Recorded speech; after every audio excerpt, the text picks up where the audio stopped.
Come to Helmuth Ford, home of the lifetime powertrain warranty. Hi, this is Stacy from Shuttler Insurance Services. Come see me on the east side of the square in Sigourney for all your insurance needs. Amy's Salon House and Spa in Sigourney offers a complete range of hair services, spa services, and all sorts of professional products in stock. Plus, Aesthetics by Peyton is located in the spa suite, and there's tanning with a 10-minute booth and 20-minute bed. Be sure to book an appointment with Amy's new stylist, Emily Allison. Holiday gift sets and gift certificates make perfect Christmas gifts from Amy's Salon House and Spa at 202 North Main Street in Sigourney. The Garden Gate at 105 South Jefferson Street in Sigourney is a great place to shop this holiday season. They have fresh Christmas arrangements, poinsettias, holiday decor, with a large selection of snow globes, candles, and lots of great gift ideas. The Garden Gate always has fresh floral arrangements, home decor, sympathy gifts, something for everyone. Stop in and see the Garden Gate on the east side of the square in Sigourney. It's Christmas time at Mahaska Drug, with gifts and decor that you'll truly love. From twinkling lights to treasures that shine, you'll find the perfect gift every time. Stockings and candles, wreaths on the wall, Santa's surprises are here for all. So come on in, let your holidays glow at Mahaska Drug. The Garden Gate at 105. The Watcheer Opera House in Watcheer, Iowa presents an Opera House Christmas featuring KOK Knocked Out Cold this Sunday, December 7th from 3 to 5 p.m. for a freewheel donation. Knocked Out Cold will bring high energy and electrifying renditions of your favorite Christmas songs. Doors open at 2 p.m. All seats are general admission. Popcorn, pop, and water will be served during the show. It's this Sunday, starting at 3 p.m. at the Watcheer Opera House. It's the holiday season at Stam Garden Center and Nursery. Come visit Stam's to take a closer look at all that they have to offer. Stam Garden Center and Nursery is open Monday through Saturday, 9 a.m. to 6 p.m., closed on Sundays. Located at 2421 Highway 92, Oskaloosa. Call 641-672-1437. Experience the color this Christmas at Stam Garden Center and Nursery. Shop Gen Miracle, located at 119 South Market on the Square in Oskaloosa. Open Monday through Saturday. Shop Gen Miracle is a women's clothing boutique where you're welcomed with a smile while you shop for clothing, accessories, home items, and lots of stocking stuffers for this holiday season. Shop Gen Miracle strives to have the best prices. Everything is under $50. Find Shop Gen Miracle on Facebook for more information. Shop Gen Miracle in Oskaloosa, attainable style under $50. Welcome to this edition of Morgan Asked For podcast. Wednesday night, 3rd of December, just a little after 9 o'clock. This wasn't on a rundown. It just got done a few minutes ago. Iowa State scores a school record, 132 points against Alcorn State. Who's the most famous athlete to come out of Alcorn State, Trev? Trivia for you. I don't know off the top of my head. Steve McNair. That's where he went. Oh, yeah. Steve McNair is. Yeah, you're right. Yeah, so that's where he went. But, yeah, they won by like 60, 22 three-pointers. I believe that was another school record. So just Iowa State's just continuing to hum along. We're going to find out how good they are Saturday at 11 a.m. against Purdue at Purdue. So we're going to find out real quick. It's a lot of threes and good for them on a school record. And, yeah, you got a real test coming up versus Purdue. Iowa had one last night. Iowa State's further along than Iowa is, obviously, right, in their current situation. But, yeah, that's a heck of a game for Iowa State tonight. Yeah, it's just fun to do. At one time, Milan Monsilovic was 8 for 8 from three. Another guy went 7 for 10. It's just one of those nights. You don't get those very, very often. They're just fun to do. Let's hit on the Hawkeye game real quick. Then we'll get into the meat and potatoes, college football, and all the drama with that, and then the NFL. Um, Iowa ran into what will be their problem all year. These players, for the most part, have not played in environments like Michigan State and against athletes as good as Michigan State. It showed yesterday.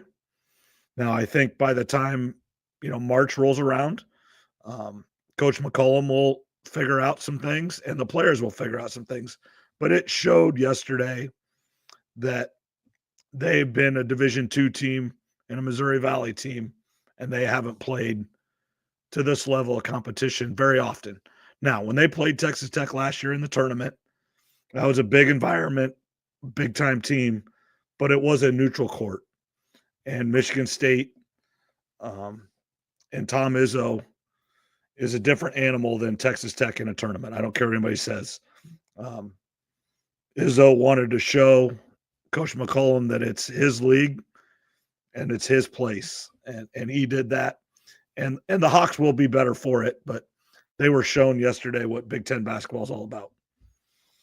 Yeah, it's a step up for them. Obviously, they played in the tournament last year, but yeah, going on the road to Michigan State, Tom Izzo, one of the best coaches of all time. So I really wasn't that surprised they lost like they did. It was bound to happen. I think they'll do fine for the most part in Big Ten play, but when it comes to like a team like Michigan State, it was a wake-up call or whatever you want to say. But like you said, they'll be better in the long run for it. And I still expect good, big things out of this team.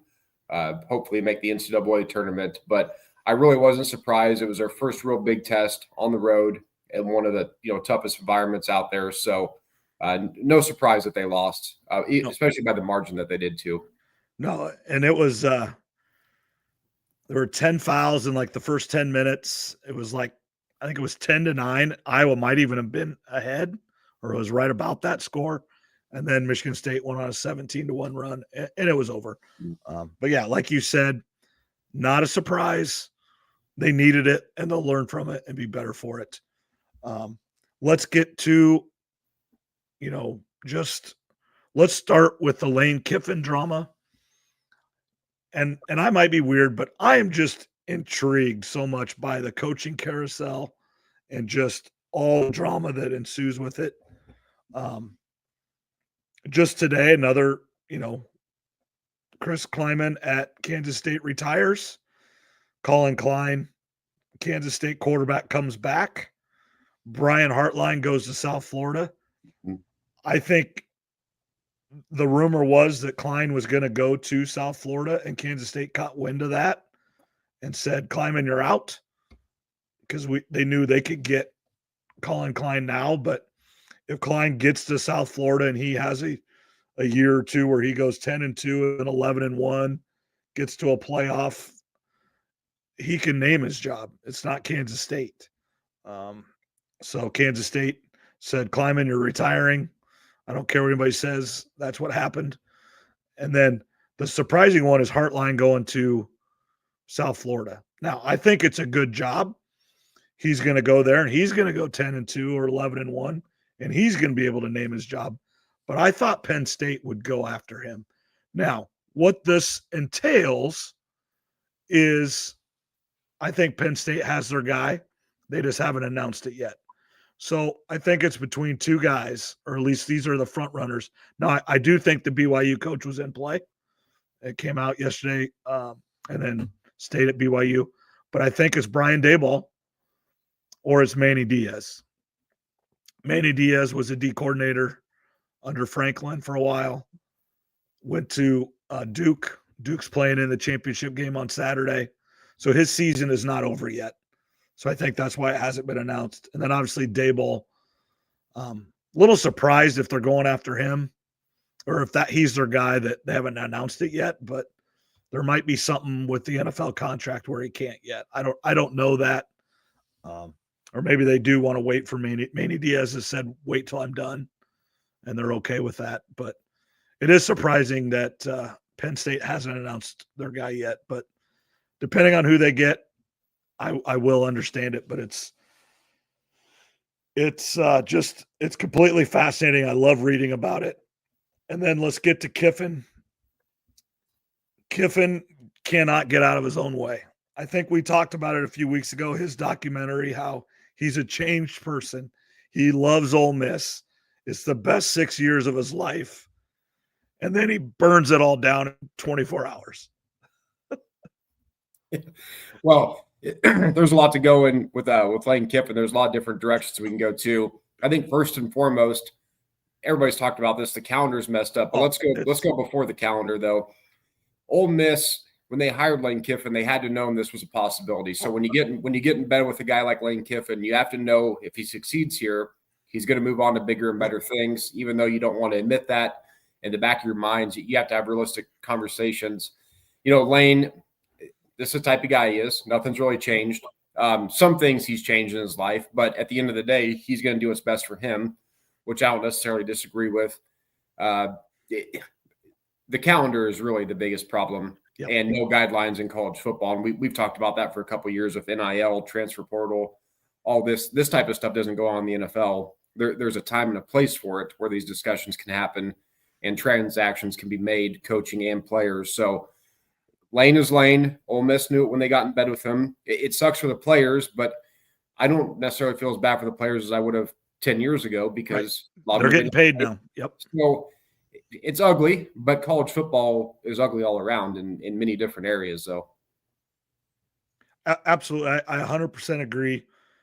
Lane Kiffin has not changed deep down. He had to do what he felt was best.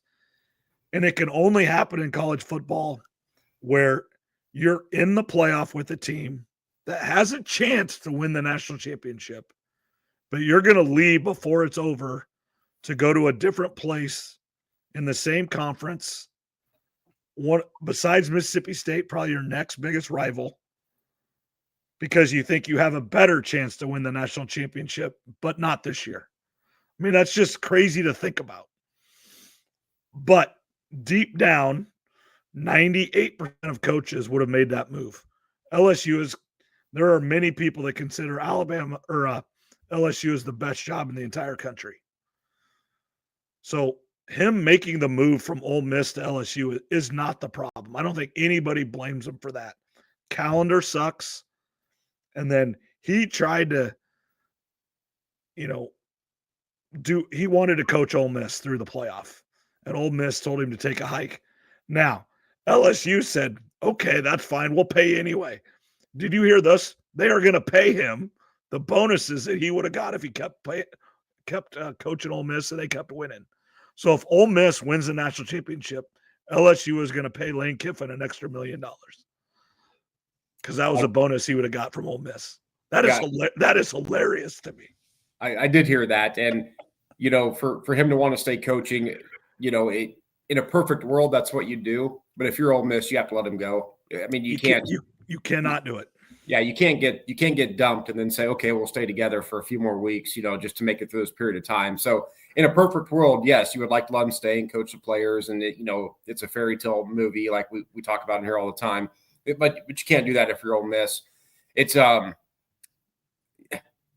fascinating. There'll be, like you said, most coaches would have done this anyway, but given Lane's checkered past, it's one of the biggest stories in college football history. And then you've got all these other side stories coming out of he left his dog behind, but it really wasn't his dog, or the yoga people are happy to see him leave. And of course, nowadays you don't know what's real on the internet anymore or on Instagram. I see all this stuff. It's exhausting to me. I don't have time to get on Google and research. Okay, is this true? Is it fake news? Are these screenshots real? But all the dirty laundry is coming out now. And it's just, it's fascinating. The flip side though, is some people have brought up when we were growing up, you would always leave to go to LSU. That was no question from Ole Miss or a program like Ole Miss. Well, Kurt Sonetti's staying at Indiana and Matt Rule's staying at Nebraska. Now, Nebraska back in our day was a top tier program. They're not right now. So some of these coaches are choosing to stay at lesser programs. The Texas Tech coach, they're giving all their money. So we don't have all the answers yet. We're going to find out over the next 3 to 5 years. Can you really build true powers at an Indiana, a Texas Tech, if Lane would have stayed at an Ole Miss, or do you really have to jump ship to go to an LSU or a school like that? Yeah, I mean, you think